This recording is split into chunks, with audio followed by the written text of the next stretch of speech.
네, 오늘은 이제 창세기학교 5강이고요. 아브라함 마지막 이야기입니다.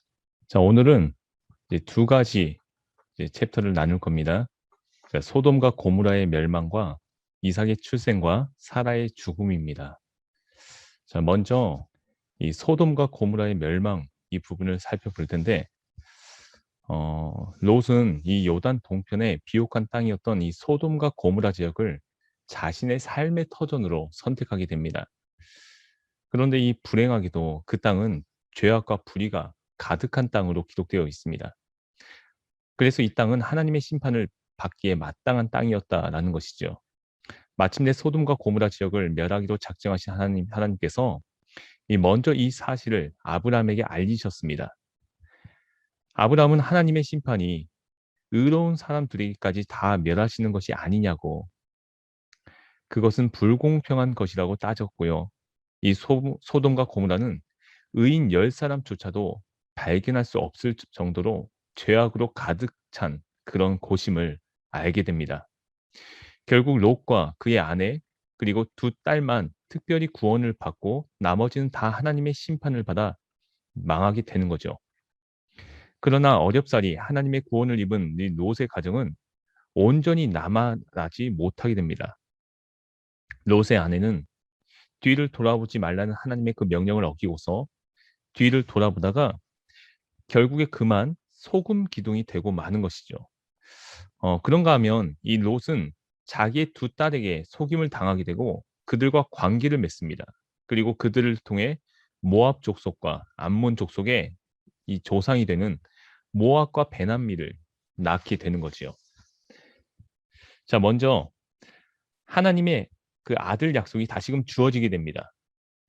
아브라함 가족이 할례를 받은 지 얼마 지나지 않아서 이 하나님께서 마므레에 있는 상수리 나무 곁에서 아브라함에게 나타나셨습니다. 그때는 한창 이 더운 대낮이었습니다. 이 아브라함은 더위를 피하여 장막 어귀에 앉아 있었는데 낯선 사람 3명이 그의 맞은편에 서 있는 것을 보았던 것이죠. 이 장막은 당시의 이동식 주거 형태입니다. 그러니까 유목민들에게는 가장 필수적인 그런 주거 형태인 거죠. 이 장막은 장대를 세우고요. 그 위에 천 또는 가죽으로 덮고, 그리고 줄과 말뚝을 이용해서 팽팽하게 잡아당겨서 만듭니다. 그래서 언제든지 철거하고 또 언제든지 칠 수 있는 그런 형태의 주거지죠. 어느 날 낯선 사람 3명을 본 겁니다. 그래서 이 아브라함은 그들을 보자 장막 어귀에서 달려나가 그들을 맞이하며 땅에 엎드려서 절을 하는 겁니다. 그는 항상 나그네를 잘 대접해야 한다는 그 당시의 사회 관습을 따른 것입니다. 그리고 그들에게 그냥 지나가지 말고 발을 씻고 나무 아래에서 쉬다가 갈 것을 청하는 겁니다. 그러면서 이 아브라함은 그들에게 먹을 음식을 가져오겠으니까 그것을 먹은 다음에 기분이 상쾌해지면 길을 떠나라. 그렇게 물어보는 거죠. 어, 이 문화는 당시에 당연히 해야 되는 그런 문화 중에 하나였습니다. 왜냐하면 이 집과 집 사이 또 마을과 마을 사이에는 마치 사막과도 같은 그런 광야가 형성되어 있었기 때문에 이 집을 지나가면 나는 또다시 언제 집을 만날지 모르는 상황이었고 또 언제 물을 먹을 수 있을지도 모르는 상황이었기 때문에 언제든지 집을 지나가게 되면 그 집에 신세를 질 수 있는 그런 환경이 조성이 되어 있었다라는 것이죠. 3명의 손님들이 자신의 제안을 기꺼이 받아들이자 이 아브라함은 즉시 장막 안으로 들어가고 사라에게 고운 밀가루 3스아를 반죽하여 빵을 굽게 합니다. 이 3스아인데 이 한 스아는요 약 6리터 정도 되는 양입니다. 그러니까 3스아니까 18리터가 되는 거죠. 그럼 상당히 많은 양이에요. 사무엘상에 아비가일이 다윗과 400명의 부하들을 위해서 이 빵을 만드는데 그때 썼던 밀가루 양이 얼마였냐면 5스아였습니다. 그러니까 5스아로 400명이 먹는 빵을 만들었다라는 거죠. 근데 지금 아브라함이 3스아로 빵을 굽게 한 겁니다. 그러니까 어마어마한 양인 거예요. 마치 제과점 하나를 만들 수 있는 그런 양의 빵을 굽는 거죠. 그리고서 자신은 집짐승 떼가 있는 곳으로 가서 기름진 좋은 송아지 한 마리를 끌어다가 이 하인에게 잘 요리하라고 명합니다. 아브라함은 마침내 엉긴 젖과 우유 그리고 하인이 만든 송아지 요리를 세 명의 그 나그네들 앞에 차려 놓게 돼요. 그리고 떡에 대한 언급이 없지만요. 아내 사라가 만든 떡도 이 손님들에게 제공되었을 겁니다. 이들이 나무 아래에 앉아서 음식을 먹는 동안에 아브라함은 그들 곁에서 계속 식사 시중을 들었습니다. 그런데 아브라함을 방문한 이들 세 사람은요. 사실 야훼 하나님과 그의 두 천사였던 것이죠. 히브리서 13장 2절에 "손님 대접하기를 잊지 말라. 이로써 부지 중에 천사들을 대접한 이들이 있었느니라." 바로 이 아브라함을 가리키는 겁니다. 이 아브라함으로부터 이처럼 친절하게 손님 접대를 받고서 식사를 마친 세 명의 손님들은 마침내 자기들의 정체를 드러냅니다. 그들은 먼저 이 아브라함에게 그의 아내 사라가 어디에 있는지를 묻습니다. 그리고 나서는 이 사라에게 들으라는 듯이 1 년이 지나면 그녀가 아들을 낳을 것임을 일러주는 거죠. 그러나 이 사라는 자기가 아브라함이나 또 자기나 아이를 낳을 나이가 아님을 생각하고서 속으로 웃습니다. 그리고 중얼거리는 거죠. "나는 기력이 다 쇠진하였고 나의 남편도 늙었는데 어떻게 나에게 그런 즐거운 일이 있을까?" 그러나 이 사라가 자신의 약속을 웃음으로 넘기려는 것을 아신 하나님께서는 그녀에게 주 야훼께서는 능치 못할 일이 없을 것인즉 반드시 1년 후에 그녀가 아들을 낳을 것임을 재차 약속하시는 거죠. 사라의 이 웃음은요. 아브라함의 웃음과 마찬가지로 후에 태어날 아들의 이름이 "그가 웃을 것이다." 라는 뜻을 가진 것을 암시하는 겁니다. 이렇게 해서 주어진 하나님의 약속은 아브라함에게 일곱 번째로 주어진 약속이었습니다. 주목할 것은요. 이제까지의 모든 언약이 아브라함을 상대로 하여 주어진 것들이었다면 이 일곱 번째 약속은요. 사실상 그의 아내 사라를 상대로 하여 주어졌다라는 것이지요. 자, 이제 의인 열 사람이 없던 소돔과 고무라가 나옵니다. 자, 첫 번째로 심판에 대해서 알리세요. 하나님과 아브라함 사이에 대화 형식으로 짜여진 이 부분은 하나님께서 아브라함에게 소돔 심판에 대해서 알리시는 내용, 그리고 아브라함이 하나님께 묻고 또 간청하는 내용으로 이루어져 있습니다. 전반부는 하나님의 말씀이 소돔과 고무라의 죄악을 고발하는 성격의 것이 없다면요. 후반부는 아브라함이 하나님의 정의에 대하여 따지는 한편 비록 소수일지라도 소돔성에 일정수의 의인이 있다면 그들로 인하여 그 성을 용서하실 의향이 없으신지를 묻고 있습니다. 물론 소돔에 대한 아브라함의 궁극적인 관심은요. 거기에 거주하는 그의 조카 롯에게 있었던 것이죠. 이제 이 부분의 내용을 보다 구체적으로 정리해 보면 다음과 같습니다. 아브라함을 방문했던 이 세 사람은 그에게 하나님의 약속을 전한 후에 소돔과 고모라 지역을 향해 발걸음을 옮깁니다. 이때 하나님께서는 그들을 전송하러 따라 나온 아브라함에게 소돔과 고모라 땅에 행할 심판에 대해서 말씀하시는 거죠. 18절에 "아브라함은 강대한 나라가 되고 천하 만민은 그로 말미암아 복을 받게 될 것이 아니냐." 하나님께서 아브라함을 선택하신 것은 그로 하여금 그의 자손들에게 하나님의 도를 잘 따르도록 가르치고 또 그들로 하여금 의와 공도를 행하게 하려는 목적에서였습니다. 이 의는 바로 정의이죠. 그리고 공도, 미슈파트 이것은 사회 일반에 통용되는 공평하고 바른 도리입니다. 하나님께서는 이 아브라함에게 주신 약속들을 이러한 방법으로 이루어 가기를 원하셨던 것입니다. 하나님은 이처럼 아브라함과 그의 후손들이 해야 할 일과 그 일들을 통해서 이루어질 하나님의 구원을 먼저 설명한 다음에 바로 이어서 소돔과 고모라가 왜 심판을 받아야 하는지를 아브라함에게 설명하십니다.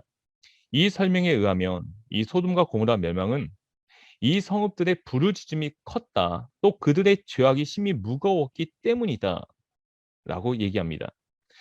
이게 부르짖음이 컸다라는 것은요. 그들의 그 죄악된 소리들이 상당히 컸다라는 거죠. 많았다라는 거죠. 그래서 하나님께 들렸다라는 겁니다. 그들의 행위가 너무나도 악했던 그런 모습의 죄악들이 팽배했다라는 거죠.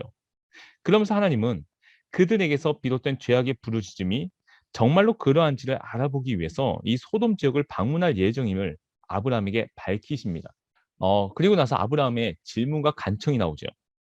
자, 하나님께서 이 소돔과 고모라 지역에서 들려오는 죄악의 부르짖음을 그 소리를 듣고서 그들의 죄악을 반드시 심판하겠다고 말씀하시자 적지 않게 아브라함이 당황합니다.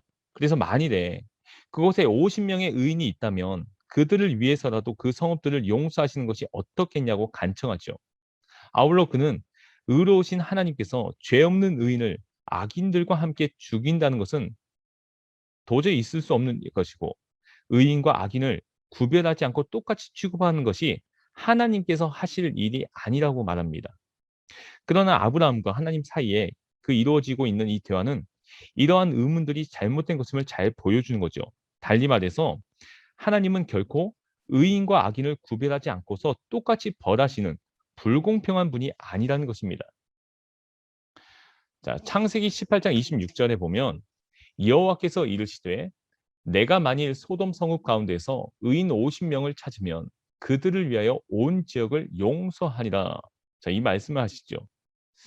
자, 하나님은 이 말씀을 통해서 그의 심판이 결코 의인과 악인을 똑같이 다루지는 않는다는 것을 뜻하는 겁니다. 또한 이것은 소돔 성에는 50명의 의인조차도 없다는 것을 또 뜻하는 거죠.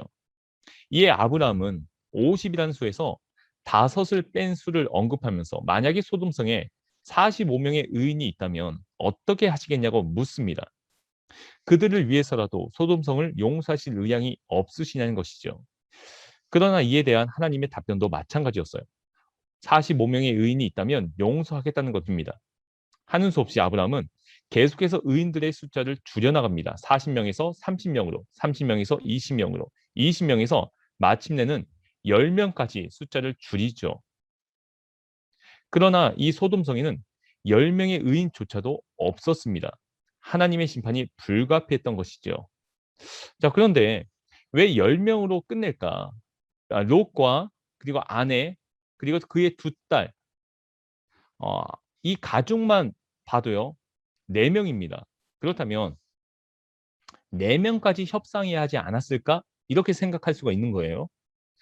성경에서 10이라는 숫자는 완전성을 뜻합니다. 그래서 완전수예요. 그래서 전체를 의미하는 그런 상징의 숫자입니다. 근데 이스라엘에서는 이 10을 효과적인 사회 구성을 위한 가장 작은 단위라고 생각을 합니다. 그렇기 때문에 이 롯도 그 가장 최소한의 단위가 이 10이었다라고 여기고 그 10까지만 하나님께 말한 것이었죠.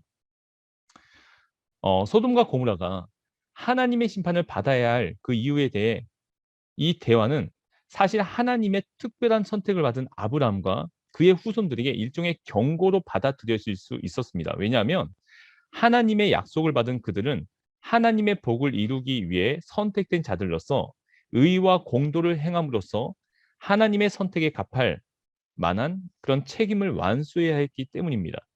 만일에 그들이 의와 공도를 행하지 않거나 하나님께서 그들에게 주신 어떤 사명에 태만할 경우에는 어떻게 될 것인가? 한번 이것을 우리가 생각해 볼 수 있는 거죠. 하나님의 의를 이루지 못한다면 그들 역시 의인 10명이 없어서 망한 소돔이나 이 고모라처럼 하나님의 준엄한 심판을 결국엔 피하지 못할 것입니다. 자, 이제 소돔과 고모라에 하나님의 심판이 임하는 거지요. 자, 첫 번째로 소돔 사람들의 죄악이 나옵니다. 아브라함을 방문한 적이 있었던 이 두 천사는 아브라함을 떠나 소돔 성에 살고 있는 아브라함의 조카인 롯을 찾습니다. 그때는 저녁 무렵이었는데 롯은 소돔 성문에 앉아 있었습니다. 성문 곁에 앉아 있던 롯은 소돔 성문을 거쳐 자기에게 나아오는 2명의 나그네를 발견합니다. 이 롯은 아브라함이 그랬던 것과 똑같이 이 손님 접대의 관습을 따라 그들을 영접하고 땅에 엎드려 그들에게 절을 합니다. 그리고서는 그 두 사람에게 자기 집에 가서 발을 씻고 하룻밤을 머물고 갈 것을 청하는 거죠. 비록 두 사람이 길에서 밤을 지새겠다고 했지만 이 롯은 그들에게 자기 집에 묵을 것을 간청합니다. 마침내 그들이 롯의 간청을 받아들이자 이 롯은 그들을 위하여 식탁을 차리고서 누룩을 넣지 않은 빵, 곧 무교병을 구웠습니다. 그런데 그들이 이 식사를 마친 후에 잠자리에 들려가는데 그 무렵에 어떻게 알았는지 이 소돔성 각 마을에서 젊은이나 노인 할 것 없이 모든 남자들이 떼거리로 롯의 집으로 몰려오는 겁니다. 그리고 롯의 집을 둘러싸요. 그들은 롯에게 그의 집에 머물고 있는 두 사람의 손님을 내놓으라고 위협합니다. 그러면서 그들은 자기들이 그 두 사람과 상관해야겠다 이렇게 말을 하는 거예요. 여기서 상관하다 이 말은 히브리어로 야다라는 동사로 되어 있습니다. 이 낱말은 이전에 아담과 하와가 동침했다라는 그 말에 쓰였던 그런 낱말입니다. 그래서 동침하고 나서 가인을 낳았을 때 사용된 낱말이라는 거죠. 영어 성경에서는 성적인 관계를 맺다 이런 뜻으로 번역되고 있습니다. 공동 번역에서도 역시 이와 비슷하게 그자들하고 재미를 좀 보게 끌어내어라 이렇게 번역하고 있어요. 이것은 이 당시의 소돔 사람들이 젊은이나 노인 할 것 없이 모두가 다 동성연애의 죄악에 깊이 빠져 있었음을 단적으로 보여주고 있는 겁니다. 소돔 지역은 그야말로 연령 제한 없는 총체적인 성폭력의 현장이었던 것이죠. 물론 여기서 말하는 이 동성연애는 하나님께서 명백하게 금하신 것입니다. 이것은 하나님의 창조 질서에 위배되는 것이에요.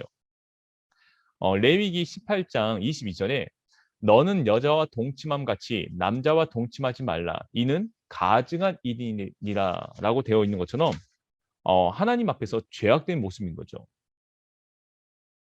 롯은 자기 집에 찾아온 손님들을 소돔 사람들에게 내어준다는 것은 나그네 대접의 윤리에 크게 어긋나는 일이었다라고 생각을 합니다. 그래서 이 롯은 문 밖에 있는 무리들에게로 나가 그들에게 최선의 예절을 지키면서 그들이 행하고자 하는 일이 악한 일임을 지적해요. 그런데 소용이 없었습니다. 이 소돔 사람들은 다음과 같은 말로 롯을 비난합니다. 19장 9절에 그들이 이르되 너는 물러나라. 또 이르되 이자가 들어와서 거류하면서 우리의 법관이 되려 하는도다. 이제 우리가 그들보다 너를 더 해하리라 하고 롯을 밀치며 가까이 가서 그 문을 부수려고 하는지라. 상당히 과격하게 나오는 거예요. 이 소돔과 고모라, 이 소돔 땅에 얼마나 죄악이 팽배했는가, 가득했는가를 볼 수 있는 겁니다. 그들은 롯에게 달려들어 밀치고 댄문을 부수려고 했습니다. 이때 롯의 집에 있었던 이 두 천사는 손을 내밀어서 롯을 안으로 끌어들인 다음에 문을 닫아 걸고요. 그 집 대문 앞에 모여든 자들을 젊은이 노인 할 것 없이 모두 눈이 멀게 해버립니다. 이로써 소돔 사람들이 구원받을 가능성은 완전히 제로가 되는 거죠. 사라져 버리는 거예요. 만일에 그들이 롯의 충고에 귀를 기울여서 그의 집에 찾아온 나그네들을 이끌어내어 폭행하려는 악한 계획을 철회했더라면, 멈췄더라면 아마 상황이 조금 달라졌을지도 모르겠죠. 결국에 소돔과 고모라는 멸망을 합니다. 롯을 위기에서 건져낸 두 사람의 나그네는 그에게 딸린 다른 식구들이 있는지를 묻고서 그들을 다 성 밖으로 데리고 나갈 것을 명하여 이 롯은 두 나그네로부터 소돔과 고모라에 하나님의 심판이 임할 것임을 전해 듣고서 곧장 자기 딸들과 약혼한 두 사위에게 이 사실을 알렸습니다. 그러면서 그는 두 사위에게 어서 빨리 그 성을 빠져나가야 한다라고 말을 해요. 그런데 이 두 사위들은 롯이 농담을 한다고 생각하고서 롯의 조언을 심각하게 받아들이지 않았습니다. 여기서 이 사위들의 모습을 한번 살펴볼 필요가 있는 것 같아요. 평소 장인을 존경하고 따랐다면 당장 나갔을 텐데 아마도 평소 장인을 대했던 이런 모습이 지금 이 장면에서 나오지 않았는가 이렇게 볼 수 있는 겁니다.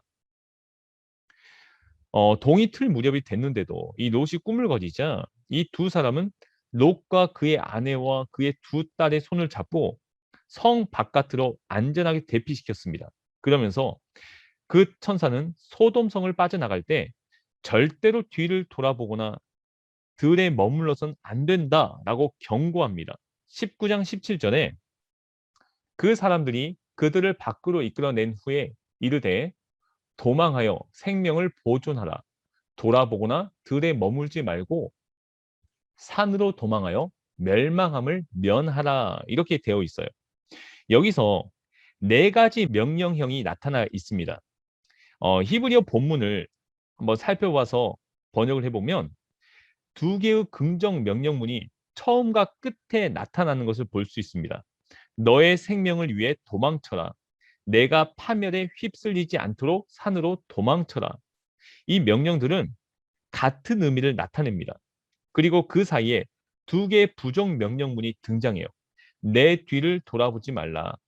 어느 들판에도 서지 말라. 이 역시 같은 의미를 가집니다. 뒤를 돌아보는 것과 어떤 들판에든 멈춰 서는 것은 파멸에 휩쓸려 목숨을 잃어버리는 것을 의미하는 것이죠. 그래서 빨리 도망치라는 이 명령은 그만큼 심판과 파멸이 임박했음을 알려주는 겁니다. 곧 멸망한다라는 거죠. 롯은 천사들이 지정해준 이 산을 마다하고 가까이에 있던 작은 성을 도피처로 허락해 줄 것을 이 천사들에게 간청합니다. 천사들은 롯의 간청대로 그 작은 성으로 도망할 것을 명해요. 롯이 가고자 했던 성읍의 이름은요, 작다라는 뜻을 가진 소알이었습니다. 롯은 아마도 이 산에 도착하기 전에 우리가 재앙을 만나 죽을지도 몰라라고 생각했기 때문에 이 소알이라는 가까운 성읍으로 빨리 피해야겠다라고 생각했던 겁니다. 롯이 소알에 도착하자 해가 떠올랐고요. 하나님께서는 소돔과 고무라에 유황과 불을 소나기처럼 퍼 부으셨습니다. 이 심판은 두 성과 그리고 성 안에 사는 모든 사람들과 넓은 들과 땅에 심은 모든 채소를 다 엎어버리는 그런 대단한 것이었습니다. 그런데 이 롯의 아내는 황급하게 떠나온 이 소돔성에 대한 미련을 버리지 못했어요. 자꾸만 집에 놔둔 것이 생각났던 거죠. 그래서 천사의 명을 어기고 결국에 뒤를 돌아보다가 그만 소금 기둥이 되고 말았습니다. 한편 아브라함은 하나님께서 소돔성을 멸하시리라 하신 날 그 아침에 일찍 일어나서 이 소돔과 고무라 성이 있는 쪽을 바라보아요.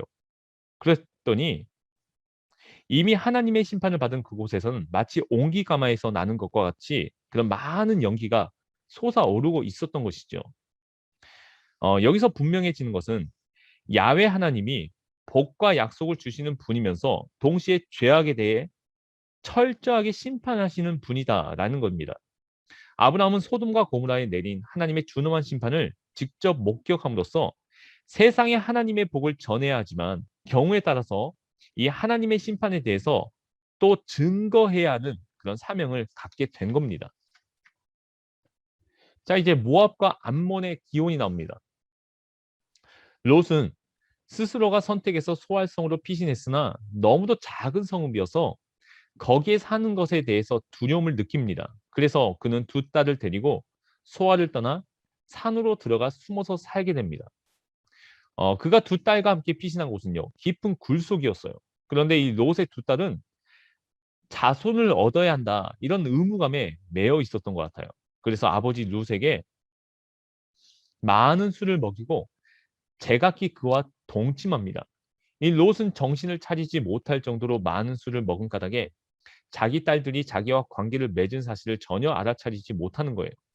이로 인해서 롯의 두 딸은 마침내 아버지의 아들을 갖게 돼요. 큰 딸이 낳은 아들에게는 모압이라는 이름이 지어졌고요. 작은 딸이 낳은 아들에게는 베남미라는 이름이 지어졌습니다. 롯의 두 딸이 낳은 이 두 아들은 나중에 제각기 모압 족속 그리고 암몬 족속의 조상이 되는 거죠. 자, 이제 어떤 이들이 롯과 두 딸의 이러한 행위가 도덕적으로 어떻게 용납될 수 있냐? 이것은 도저히 용납될 수 없는 근친상간에 해당된다라고 보는 겁니다. 맞죠? 그런데 관점을 달리 해보면요. 그 당시 상황을 우리가 한번 볼 필요가 있는 거예요. 이 롯의 두 딸은 종족 보존이라는 그런 사명감이 투철했던 것 같아요. 그래서 그것을 위해서 필사적으로 몸부림치는 그런 여인들로 비춰질 수가 있습니다. 그 당시 사회적으로 이 지위가 현저하게 낮았던 그런 당시의 여인들에게 있어서 아들을 낳는 거, 또 자녀를 낳는 거, 그래서 한 가족의 혈통을 이어나가는 것이 대단히 중요했던 것을 우리가 볼 수 있기 때문입니다. 자, 이제 네 번째로 아내 사라를 빼앗겼다가 되찾는 그런 모습이 나와요. 아브라함은 하나님의 명령에 철저하게 순종하면서 살고 있는 그런 믿음의 사람이긴 했지만 그의 믿음이 항상 같은 상태에 머물러 있었던 것은 아닌 것을 보게 됩니다. 20장은 아브라함의 생애에 있었던 또 다른 신앙의 실수를 소개하고 있습니다. 이 본문은 아브라함의 여행 경로, 하나님과 아비멜렉 사이의 대화, 아비멜렉과 아브라함 사이의 대화, 그리고 아브라함의 중재 기도 등의 내용으로 이루어져 있습니다. 이 아브라함은 그랄 지역에 잠시 머문 적이 있었는데 거기서 그는 그 지역 사람들에게 자기 아내 사라를 누이 동생으로 소개합니다. 이것을 안 그랄 왕 아비멜렉은 사람을 보내 사라를 데려가 아내로 삼았습니다. 그런데 그날 밤에 하나님은 꿈을 통해서 아비멜렉에게 그가 데려온 여자에게 남편이 있음을 알리고 그 여자를 내보내지 않으면 죽을 것이라고 경고하시는 거예요. 아비멜렉은 자기가 아직 사라를 가까이 하지 않은 까닭에 죄가 될 일이 없다는 것을 하나님 앞에 변명하고자 했습니다. 아울러 그는 아브라함이 사라를 자기 누이라고 소개했고 사라도 아브라함을 자기 오라버니라고 소개한 까닭에 자신은 온전한 마음과 깨끗한 손으로 그 일을 했다라고 하소연합니다. 한마디로 말해 억울하다는 것이죠. 하나님은 아비멜렉에게 사라를 그녀의 남편 아브라함에게 돌려보낼 것을 명하십니다. 만약에 사라를 돌려보내지 않는다면 그와 그에게 속한 모든 사람들이 죽을 것이라고 경고하시는 거예요. 이에 아비멜렉은 다음날 아침에 일찍 일어나 신하들을 다 불러 모은 다음에 지난 밤에 자기가 꿈속에서 겪은 일을 그들에게 낱낱이 이야기하는 거예요. 아비멜렉의 이야기를 들은 그의 신하들은 크게 두려워하고 아비멜렉은 아브라함을 불러 크게 나무랍니다. 그는 아브라함에게 어찌하여 죄도 없는 나라 백성들로 하여금 큰 죄에 빠질 뻔하게 했느냐 이렇게 책망하는 거죠. 아울러 그는 아브라함이 해서는 안 될 일을 했다라고 꾸짖으면서 어떻게 그런 일을 할 수 있느냐고 비난합니다. 그러자 아브라함은 그날 지역에 하나님을 두려워하는 사람들이 없는 까닭에 자기 아내 사라를 빼앗기 위해 사람들이 자기를 죽일지도 모른다라고 생각했다라고 변명해요. 그러면서 그는 자기 아내 사라가 사실은 어머니는 다르지만 아버지는 같은 이복 누이이기 때문에 사라를 누이 동생이라고 한 것은 결코 틀린 것이 아니다라고 둘러댑니다. 아울러 그는 사라에게 그들이 어디를 가든지 자기가 사라의 오라버니라고 말하라고 부탁했음을 상기시킵니다. 아브라함의 변명을 들은 아비멜렉은 이 아브라함에게 양떼와 소떼와 남종과 여종을 선물로 주고요. 그의 아내 사라도 이 아브라함에게 돌려줍니다. 자, 이제 이삭의 출생이 나오고 사라의 죽음이 나와요. 아브라함은 그의 생애에 두 번에 걸쳐 자기 아내를 누이 동생이라고 속이고요. 애굽 왕 바로와 그랄 왕 아비멜렉을 큰 공경에 빠뜨린 적이 있었습니다. 그런데 이 두 사건 중 첫 번째 것은요. 공교롭게도 하나님이 자손 약속을 주신 지 얼마 되지 않아서 발생한 것이었고요. 두 번째는 그 약속이 성취되기 직전에 발생한 것이었습니다. 이로부터 분명해지는 것은 많은 자손을 주겠다라고 하신 하나님의 약속이 그 처음과 마지막에 큰 위기에 직면하고 있었다는 것이죠. 사실 자기 아내 사라를 누이라고 한 이 아브라함의 실수는 두 번씩이나 하나님의 약속을 위기에 빠뜨렸습니다. 그의 본부인인 사라가 없을 경우에 큰 민족을 이루게 하실 하나님의 약속은 처음부터 불가능했기 때문인 거죠. 자, 이제 이삭과 이스마일이 나옵니다. 자, 첫 번째로 이삭이 출생해요. 하나님은 아브라함에게 그의 본부인인 사라에게서 태어날 아들이 약속의 자손이 될 것임을 여러 차례 확언하셨습니다. 그리고 그가 99세 되던 해에는 그에게뿐만 아니라 아이를 낳아 본 적이 없던 그의 아내 사라에게까지도 이제 1년만 있으면 그들이 아들을 갖게 될 것이라고 약속해 주셨습니다. 드디어 사라는 아이를 낳았고요. 그때 아브라함의 나이는 100세였고 사라는 90세였습니다.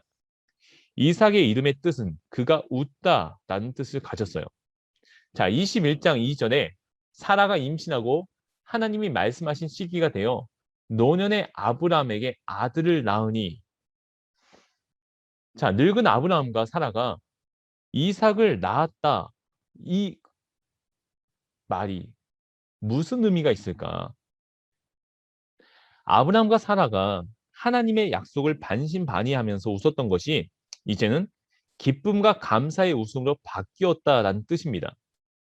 이러한 사실들은 한결같이 그들 사이에서 아들이 태어난다는 것이 상식적으로 불가능한 일임을 부각시키는 것이나 다름이 없었습니다. 약속의 성취는 이제 전적으로 그 약속을 주신 하나님의 능력에 달려 있는 것이라는 거지요. 자, 하갈과 이스마엘을 내쫓는 장면이 나와요. 아브라함이 가장 먼저 이삭에게 행한 것은 태어난 지 8일째 된 날에 하나님의 명을 따라 그에게 할례를 베푼 것이었습니다. 그런데 이삭의 출생은 이 아브라함의 집안에 기쁨만을 가져다 준 것이 아니었어요. 먼저 태어난 이스마엘과의 사이에 생겨난 긴장 관계가 이것을 보여주고 있습니다. 두 아이들 사이에 발생한 갈등은 이스마엘이 이복 동생인 이삭을 놀려대는 것으로부터 비롯되었습니다. 이것을 여러 차례 목격한 사라는 마음이 편치 못했어요. 그녀는 어떻게 해서든지 장자 상속권이 자기 아들인 이삭에게 돌아가야 한다라고 생각했습니다. 종의 신분을 가진 하갈의 아들 이스마엘이 정식 아들인 이삭과 유산을 결코 나누어 가질 수 없다는 것이 이 사라의 굳은 신념이었던 것입니다. 그리하여 사라는 마침내 아브라함에게 이 하갈과 이스마엘을 집에서 내보낼 것을 요청합니다. 아브라함은 이로 인해서 크게 괴로워해요. 비록 본처가 아들을 낳았다 할지라도 여종과 그 자식을 쫓아낸다는 것은 당시의 사회 관습에 의해 금지되어 있었던 것이었고요. 또 어찌 되었던 간에 이스마엘도 이삭과 마찬가지로 자신의 아들이었기 때문인 거죠. 이것을 아신 하나님은 그를 위로하시면서 이삭에게서 날짜가 그의 직계 후손이 될 것임을 분명하게 밝히셨습니다. 그리고서는 이 사라가 요청한 것과 같이 하갈과 이스마엘을 집에서 내보낼 것을 명하셨습니다. 이와 아울러 하나님은 이스마엘 역시 아브라함과 아드님 까닭에 그를 통해서도 이 한 민족이 생겨나게 하겠다는 약속을 해주셨어요. 결국 아브라함은 하나님의 명령에 순종하여 하갈과 이스마엘이 얼마 동안 먹을 음식과 마실 물을 하갈의 어깨에 메어준 다음에 그녀의 아들인 이스마엘과 함께 집에서 내보냅니다. 아브라함의 집에서 내쫓긴 하갈은 이스마엘을 데리고 브엘세바에 있는 빈 들에서 정처 없이 헤매고 다녔습니다. 그러다가 가죽 부대에 담아온 물이 다 떨어지자 절망에 빠진 하갈은 자기 아들 이스마엘을 떨기나무 아래에 뉘어놓은 후에 그가 죽어가는 것을 참아 볼 수가 없었어요. 그래서 화살 한바탕 거리만큼 떨어진 채로 큰 소리로 웁니다. 그런데 하나님은 이 하갈과 이스마엘의 울음소리를 외면하지 않으셨어요. 무엇보다도 어린 이스마엘이 우는 소리에 귀를 하나님께서는 기울이세요. 그래서 하나님께서는 이 하갈의 이름을 직접 불러주시면서 그녀를 위로하심과 아울러 이스마엘에게는 큰 민족이 나게 하겠다라고 약속을 하십니다. 하나님의 이 약속을 통해 하갈은 새 힘을 다시 얻게 되고요. 하나님께서 보여주신 샘을 찾아 이스마엘에게 마시게 했습니다. 그 후에 이스마엘은 바란 광야에서 살면서 하나님의 돌보심에 힘입어 활 쏘는 사람으로 성장하게 돼요. 성인이 되고 이 어머니 하갈의 도움으로 이집트 땅에 사는 여인과 결혼하게 됩니다. 자, 이제 아비멜렉과 언약을 맺습니다. 아브라함은 시련과 고통 속에서도 약속을 지키시는 하나님의 도움에 힘입어 형통한 삶을 누릴 수 있었습니다. 그의 형통한 삶은 주변의 많은 사람들에게 적지 않은 영향을 주었어요. 가장 대표적인 인물이 바로 그랄 왕 아비멜렉이었습니다. 그는 아브라함의 아내 사라로 인해 하나님께로부터 큰 재난을 당했음에도 아브라함과 그의 하나님을 두려워한 나머지 아브라함에게 많은 재산을 준과 아울러 자기 마음에 드는 땅을 택하여 거기에 마음껏 머무를 수 있도록 허락했습니다. 이를 위해 그는 아비멜렉의 종들이 자기가 판 우물을 빼앗은 것에 대하여 항의했어요. 아비멜렉은 그러한 사실을 오늘에 와서 내가 알게 되었다 말하며 아브라함의 항의를 그대로 수용하고자 했습니다. 그러자 아브라함은 우물에 대한 자신의 소유권을 확보하기 위해 양과 소를 아비멜렉에게 주고서 그와 더불어 계약을 체결합니다. 이와 함께 아브라함은 그 계약을 보다 분명하게 하기 위해서 새끼 암양 7마리를 증거물로 아비멜렉에게 넘겨주었습니다. 아브라함이 아비멜렉과 계약을 맺으면서 자기가 판 우물에 이토록 집착한 것은 비록 그가 그리고 그의 집안 전체가 그 땅에 합법적으로 머무를 수 있었어도 물이 없다면 유목 생활을 하는 자기들의 생계에 중대한 타격이 주어지기 때문에 이러한 계약을 이런 계약에 집착했다라는 거죠. 우물에 집착했다라는 겁니다. 이렇게 해서 아브라함과 아비멜렉 사이에 쌍무 계약이 체결되었습니다. 한편 아브라함은 아비멜렉과 계약을 맺은 곳을 부엘세바라고 불렀습니다. 이것은 두 낱말이에요. 곧 부엘과 세바, 이것이 결합하여 이루어진 이름인데 두 가지 의미를 가지고 있었습니다. 그 하나는 맹세의 우물이란 뜻으로서 아브람과 아비멜렉이 그 우물 앞에서 서로에게 맹세했다. 이것에 기초하는 거예요. 또 다른 하나는 일곱 우물이란 뜻으로서 아브람이 새끼 암양 7마리를 증거물로 주고서 그 우물을 확보했다. 이것에 기초합니다. 그 땅에 부엘세바라는 이름을 지어줌으로써 계약 체결의 모든 절차가 이제는 완료되자 아비멜렉과 비골이 블레셋 족속의 땅으로 돌아가게 됩니다. 자, 시련을 극복하는 아브라함이 나와요. 첫 번째로 이삭을 제물로 바치는 장면이 나옵니다. 이제 장면은 이삭이 소년으로 성장해가는 시기로 옮겨집니다. 이 시기에 아브라함은 도무지 이해할 수 없는 하나님의 명령에 직면해요. 늦음하게 하나님께서 주셔서 어, 어렵게 얻은 너무나도 사랑하는 외아들 이삭이 하나님께서 지시하는 그 모리아 땅의 한 산에서 번제물로 바쳐라. 이렇게 하나님께서 명하시니까 얼마나 아브라함은 당황하고 또 놀라고 기가 찼을까 이렇게 생각하는 겁니다. 앞뒤가 맞지 않은 듯한 하나님의 명령에 아브라함이 기꺼이 순종하고자 하는 그런 모습을 또 보여요. 그가 명령을 받은 다음 날 아침 일찍 일어나서 모리아 땅으로 가게 돼요. 그렇다면 이 아브라함의 순종은 구체적으로 어떤 성격의 것이었을까? 이것은 어찌 보면 주신 분도 여호와시요 가져가시는 분도 여호와이십니다라는 욥의 신앙과 그 맥락을 같이 한다라고 할 수 있습니다. 우리는 이 땅에 태어나면서 아무것도 없었잖아요. 그런데 부모님을 통해서 우리가 하나씩 하나씩 얻게 되면서 그리고 세상에 존재하는 것들을 우리가 배워 나가면서 우리는 성장하고 또 갖게 되는 겁니다. 근데 결국에 부모님을 통해서도 또 세상의 여러 모습들을 통해서도 우리가 공급받는 그 모든 것들이 다 하나님의 피조물이는 거죠. 하나님으로부터 공급되는 겁니다. 즉 주시는 분이 하나님이라는 거죠. 그렇기 때문에 가져가시는 분도 하나님이십니다라는 신앙이 어쩌면 우리 안에도 있어야 되는 게 맞는 거예요. 이 아브라함은 두 종을 거느리고서 제물로 바쳐질 이삭과 함께 하나님께서 지시하신 곳으로 길을 떠납니다. 이 번제에 쓸 나무는 미리 다 쪼개어진 채로 이미 준비가 되어 있었습니다.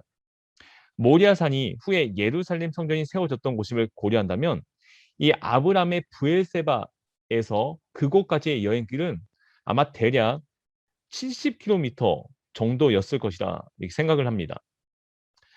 길을 떠난 지 사흘 만에 이 목적지에 드디어 가까이 도착합니다. 그러자 이제 아브람은 데리고 온 두 종을 나귀와 함께 그곳에 머물러 두게 하고요. 이삭에게 번제에 쓸 나무를 지어 함께 걷습니다. 이삭은 이것을 이상하게 여겨요. 그래서 아버지 아브라함에게 번제에 드릴 양이 어디에 있는지를 묻습니다.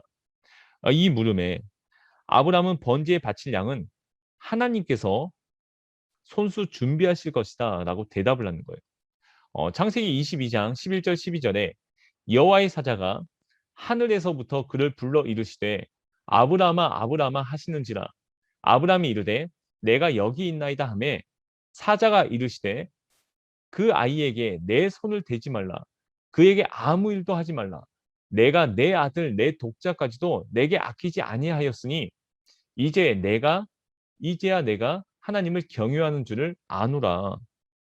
자, 왜 이 말을 사자가 했을까?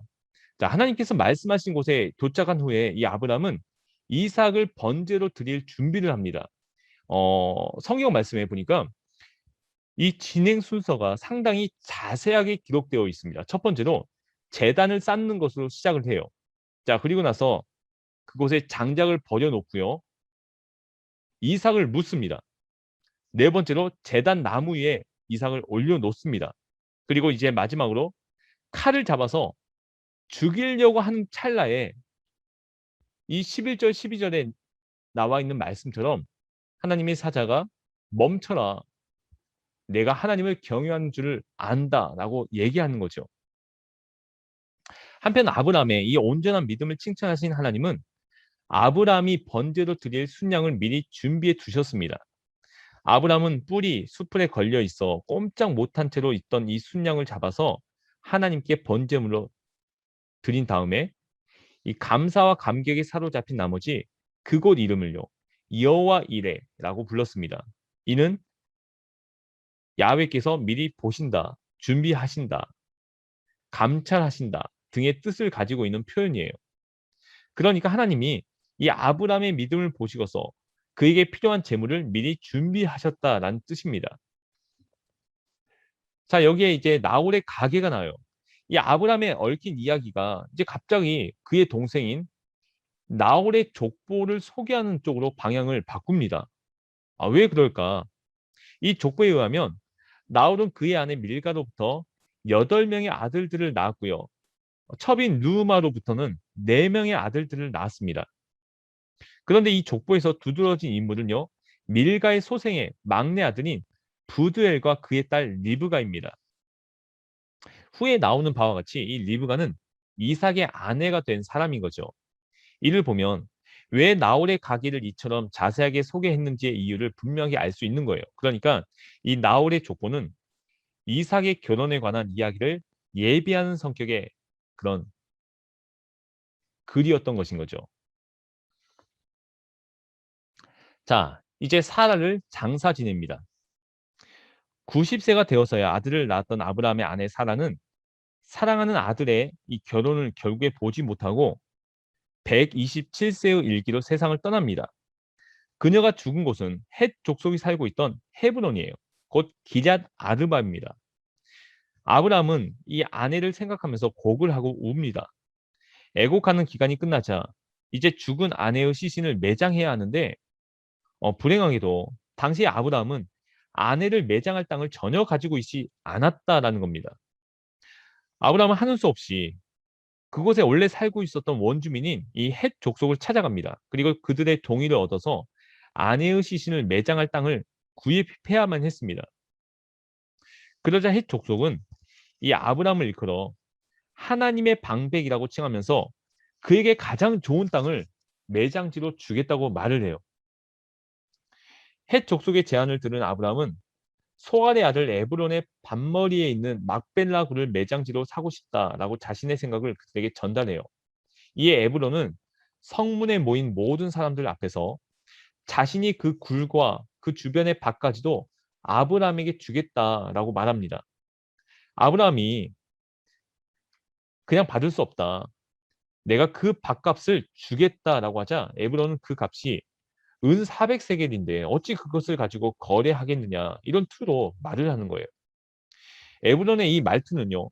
마치 그 땅을 공짜로 주겠다라는 뜻의 느낌을 주는데요. 실제로는 그렇게 하겠다라는 것이 아니었어요. 그것은 단지 아브라함에게 최대한의 예우를 한다는 거래 관행에서 비롯된 것인데 이 땅값을 제대로 받는 것과는 전혀 무관한 말이었어요. 은 400세겔이란 이 액수가 그 점을 뒷받침하는 겁니다. 사실 이 금액은요. 엄청나게 비싼 가격이었음을 우리가 성경을 통해서 볼 수 있어요. 예레미야가 아나돗에 있는 숙부의 아들 하나멜의 넓은 땅을 샀는데 그때 산 땅 가격이 바로 은 17세겔이었다라는 거죠. 그러니까 상당히 400세겔은 비싼 거예요. 그리고 북왕국 이스라엘의 왕 오므리가 사마리아 산 일대를 2달란트 그러니까 2000세겔 이걸로 구입한 점을 고려한다면 에브론이 아브라함에게 요구한 가격은요. 어쩌면 바가지 요금 이것과 같다라는 거죠. 그 당시에 한 사람의 1년 평균 연봉이요.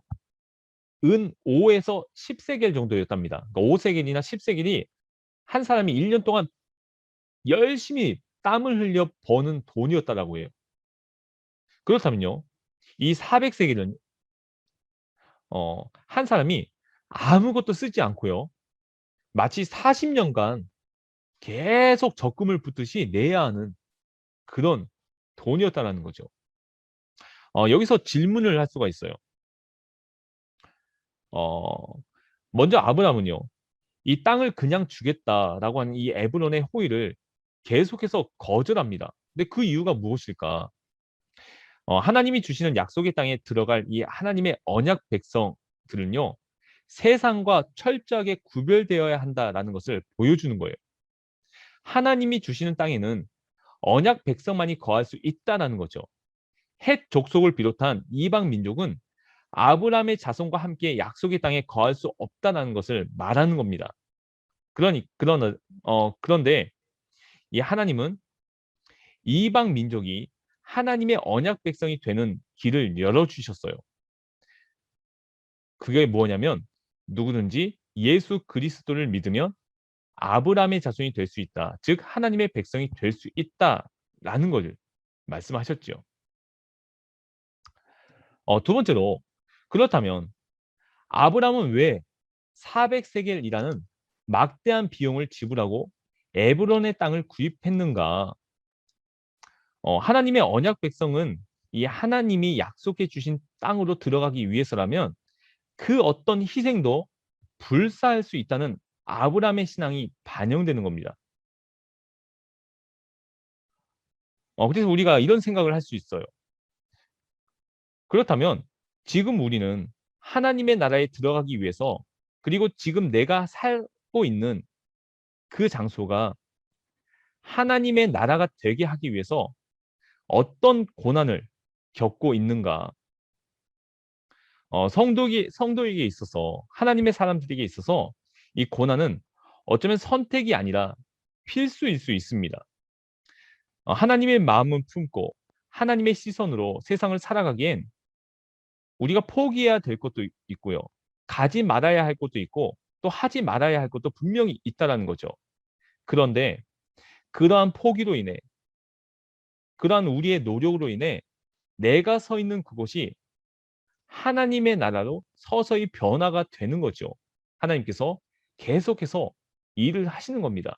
가만히 지켜서 우리를 보시는 것이 아니라 우리의 그러한 노력, 우리의 그러한 모습을 가운데 하나님이 계속해서 일하시는 것을 나타내시는 거죠. 어, 다시 본문에 돌아와서 아브라함은 당장 다른 대안이 없었어요. 그래서 바가지를 쓰더라도 이 막벨라 굴과 그 주변의 밭을 한꺼번에 매입할 수밖에 없었습니다. 이로써 아브라함은 처음으로 마므레 근처에 막벨라에 있는 그 밭과 그 안에 있는 굴 그리고 그 밭의 경계에 있는 모든 나무를 소유하게 되게 됩니다. 그것도 모든 햇 사람들이 모여 있는 이 성문 법정에서 공식적으로 그 땅의 소유권을 인정받게 되는 거죠. 자, 이것이 중요한 거예요. 모든 사람들에게 내가 서 있는 그곳이 내가 살아가는 그곳이 바로 하나님의 자녀들이 거하는 그곳이다.'라는 것을 선포하는 거죠. 보여주는 겁니다. 이상으로 이제 5 강을 마치겠고요. 다음 주에 이제 6 강으로 함께 만나도록 하겠습니다.